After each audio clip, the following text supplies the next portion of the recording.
방패 심리도식에 대해서 알아보도록 합니다. 앞에 보이는 것이 창과 칼입니다. 창과 칼은 가장 오래된 전쟁용 공격 무기에 해당이 되겠죠. 창으로 상대방을 찌르면 어떻게 나올까요? 방패로 막을겠죠. 칼로 상대방을 찌르면 역시 방패로 막을 것입니다. 대화에서 창은 비난이라고 했고, 대화에서 칼은 비판이라고 했습니다. 대화에서 비난이나 비판을 하게 되면 방어를 하겠죠. 그래서 이것을 마치 방패와 같다고 해서 상정화해서 방패 심리 도시라는 그런 이름으로 붙여봤습니다. 그러면 방패 심리 도시에는 어떤 것들이 있는가 보도록 합니다.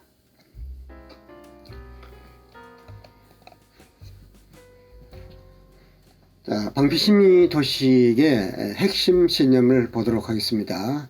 우리가 심리 도식을 공부할 때 핵심 신념이 매우 중요하다고 했습니다. 그 핵심 신념이 바로 심리 도식을 중요한 내용을 구성하고 있기 때문에 그렇습니다. 방패는 어떤 핵심 신념을 가지고 있을까요? 나로서는 받아들일 수 없다. 이것이 핵심 신념입니다. 그렇기 때문에 상대방이 비난이나 비판을 해올 때, 말하자면 공격을 해올 때 방어하겠죠. 방어하는 방식은 사람에 따라서 다르고 매우 다릅니다. 상황에 따라 다르고 또 여러 가지 사람들은 방어를 합니다. 회피를 한다든가 도피를 한다든가 또 합려를 한다든가 병명을 넣는다든가 참으로 방어는 여기에 소개한 것 말고도 매우 많습니다. 그 많은 것을 다 취급할 수가 없고 특히 대화에서 중요한 것만 여기에 정리해 놓았습니다.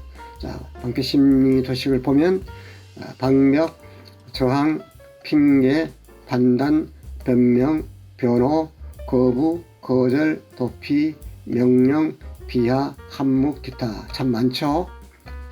전체 심리 도식에는 8%가 되고 각각 전체의 2%, 또 저항은 전체의 3% 이런 식으로 되어 있다라고 보면 됩니다. 여기서 좀 이해가 잘 안 되는 게 있죠. 노랗게 표시되어 있는 부분입니다. 방벽이 어떻게 해서 방패 심리 도식이 되느냐.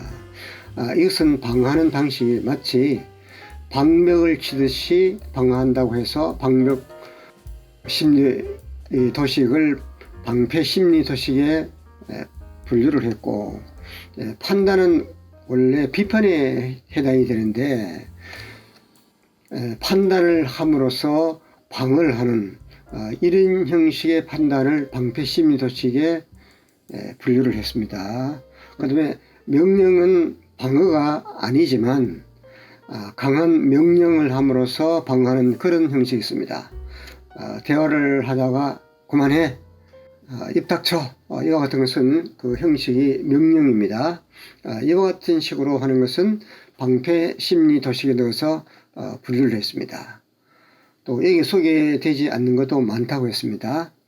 구체적인 것은 뒤에서 우리가 훈련하고 연습할 때 보기로 합니다. 중요한 내용으로 마무리하도록 하겠습니다. 창이나 칼을 방패로 막을 수 있을까요?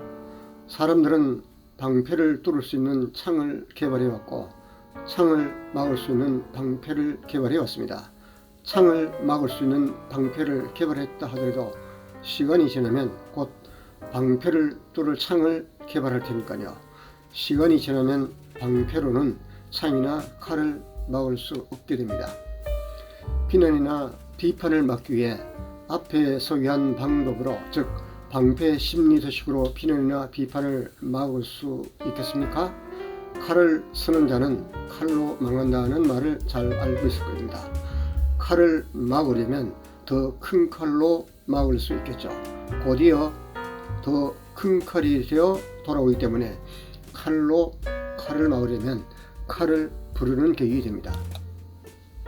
조금만 생각해봐도 알 일을 대개 사람들은 그렇게 하지 않죠. 칼이 들어오면 뒷일 따윈 생각하지 않고 칼로 맞서고 나서 그 결과가 어떠했는지 아마도 경험했을 것입니다. 칼이 칼을 부르고 비난이 비난을, 비판이 비판을 부르는 것이 우리의 감정이 아닙니까? 이때의 감정은 너무도 강력해서 멈추기엔 너무도 벅차다는 것을 경험했을 것입니다. 그럼에도 비난을 비난으로 맞서고 싶을 때, 비판을 비판으로 대결하고 싶을 때 멈추어야 합니다. 이것도 이론에 불과한 거 아닙니까? 손자는 싸우지 않고 이기는 전쟁이 가장 잘하는 전쟁이다 라고 말했습니다. 바로 그겁니다. 상대방이 비난이나 비판으로 공격해 올 때 싸우지 않고 방어하지 않고 이기는 방법이 있습니다.